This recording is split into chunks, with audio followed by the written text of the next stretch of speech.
Goditet një tjetër rast i shpërndarjes së lëndëve narkotike në kryeqytet. Dy persona kanë rënë në prangat e policisë së Tiranës pasi u kapën duke transportuar mbi 1 kilogram heroin.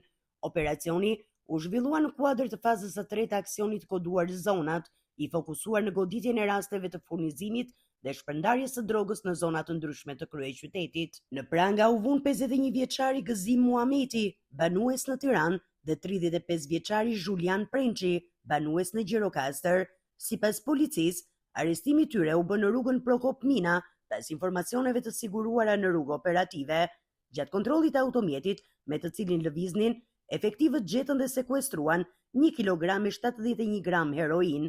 Nga hetimet paraprake, dyshohet se lënda narkotike ishte destinuar për të shpërndarë në doza në zona të ndryshme të Tiranës, kryesisht në zonën e Tiranës së Re. Policia bën me dije se hetimet vijojnë në bashkëpunim me prokurorin për identifikimin dhe kapjen e personave të tjerë të përfshirë në këtë aktivitet kriminal. Ndërkohë bëjmë me dije se gjatë dy fazave të mëparshme të operacionit Zonat janë sekuestruar mbi 1 kilogram kokain dhe janë arrestuar 2 persona të tjerë.